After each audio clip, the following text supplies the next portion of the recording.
श्री संत एकनाथ सहकारी साखर कारखान्याकडून थकीत ऊस बिलाची रक्कम तत्काळ मिळावी या मागणीसाठी स्वाभिमानी शेतकरी संघटनेने आज पैठणमध्ये आक्रमक आंदोलन छेडलं।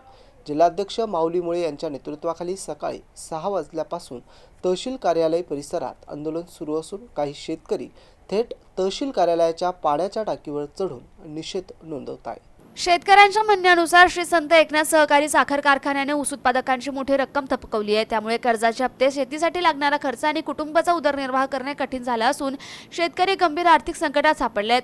थकीत ऊस बिलाची संपूर्ण रक्कम तात्काळ शेतकऱ्यांच्या खात्यावर जमा करावी अशी मागणी स्वाभिमानी शेतकरी संघटनेने केली आहे। मागणी मान्य होईपर्यंत आंदोलन सुरू ठेवण्याचा इशाराही संघटनेने प्रशासनाला दिला आहे। गौतम बनकर, MCN न्यूज, पैठण। आज पैठण तालुक्यातील संत एकनाथ सहकारी साखर कारखाना सचिन गाय शुगर लिमिटेड यांनी शेतकऱ्यांचे ऊसाचे बिल थकवलेले आहेत। 6 महिने झाले कारखाना बंद झाला आहे, परंतु शेतकऱ्याचं 1 रुपयाही देणं आतापर्यंत कारखानदारांनी दिलं नाही। यामध्ये 2 शेतकऱ्यांनी आत्महत्या केल्या। आम्ही स्वाभिमानी शेतकरी संघटनेच्या वतीने त्यांना न्याय देण्याचा प्रयत्न केला, वेळोवेळी आंदोलनं केले, वेळोवेळी प्रशासनाला निवेदने दिले, प्रशासनालाही वेटीत धरलं, परंतु त्याचं फलित म्हणून फक्त साखर कारखान्याची RRC निघाली आणि त्या RRCच्या पोटी कलेक्टरने माननीय तहसीलदार साहेबांना आदेश दिले की त्या कारखान्यातील प्रॉपर्टी साखर असेल, मॉलेसेस असेल, बगासा असेल हे विकून त्या शेतकऱ्याला पेमेंट देण्यात यावं। परंतु तहसीलदाराने त्या RRCच्या नावाखाली शेतकऱ्यांच्या हातावर तुरी देण्याचं काम केले। RRC चुकीच्या पद्धतीने RRC केली, शेतकऱ्यांचे दिवस वाढवण्याचं काम या तहसीलदार साहेबांनी केलं, तहसील प्रशासनाने केलं। खऱ्या अर्थानं RRC लिलाव करत असताना त्या लिलावाच्या प्रक्रिया कशा करतात, ती लिलाव कसा झाला पाहिजे, त्याच्यात असणाऱ्या अडचणी दूर करून तो लिलाव केला पाहिजे, ह्या सगळ्या अटी शर्ती असताना कुठल्याही अटी शर्तीचं पालन न करता लिलाव केला, पुन्हा शेतकऱ्याच्या हातावर तूर देण्याचं काम या प्रशासनाने केलेलं आहे। वेळोवेळी वेळ घालण्याचं काम प्रशासन करतंय, त्यामध्ये शेतकरी त्रस्त झाले।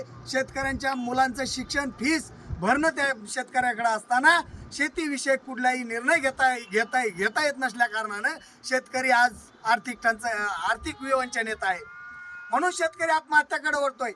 आम्ही त्या शेतकऱ्याच्या आत्महत्या थांबवण्यासाठी स्वाभिमानी शेतकरी संघटनेच्या वतीने वेळोवेळी प्रयत्न करत आहोत आणि असाच आज एक प्रयत्न म्हणून आज आम्ही पैठण तहसील कार्यालयाला निवेदन दिलं होतं की येत्या 17 तारखेला आपल्या कार्यालयामध्ये आम्ही कार्यालयाला कुलूप ठोकून आंदोलन करणार आहोत। तहसील प्रशासनाला काम करू देणार नाही, कारण जोपर्यंत शेतकऱ्याला न्याय मिळत नाही, शेतकऱ्यांचे घामाचे दाम शेतकऱ्याला मिळत नाही, तोपर्यंत आम्ही प्रशासनाला काम करू देणार नाही असा इशारा दिला होता। परंतु आमच्यावरच पुन्हा गुन्हे दाखल करणार, आमच्यावरच 353 दाखल करणार, या हेतूने आम्ही एक निर्णय घेतला। शेतकऱ्यांसाठी आमचं बलिदान गेलं तरी चालेल, परंतु आम्ही प्रशासनाला विठीला न धरता आम्ही स्वतःचं बलिदान देऊ, पण शेतकऱ्याला न्याय देऊ अशी भूमिका घेत आज आम्ही पैठण तहसील कार्यालयाच्या प्रांगणात असणारी पाण्याची टाकी, त्या पाण्याच्या टाकीवर चढून आंदोलन करत आहोत। या आंदोलनाची भूमिका आम्ही वेळोवेळी बदलणार आहोत। 2-2 तासाला आंदोलनाची दिशा बदलून आम्ही आंदोलनाची भूमिका तीव्र करणार आहोत। परंतु या निर्णयामध्ये तहसील प्रशासनाने लवकरात लवकर निर्णय नाही घेतला तर आम्ही आमचं स्वतःचं बलिदान या ठिकाणी देणार आहोत, हा प्रशासनाला आमचा इशारा आहे। परंतु आम्ही शेतकऱ्याला न्याय दिल्याशिवाय थांबणार नाही, ही स्वाभिमानी शेतकरी संघटनेची आज भूमिका आहे। जोपर्यंत शेतकऱ्याला न्याय मिळणार नाही तोपर्यंत आम्ही मागे हटणार नाही। इन्क्लाब जिंदाबाद।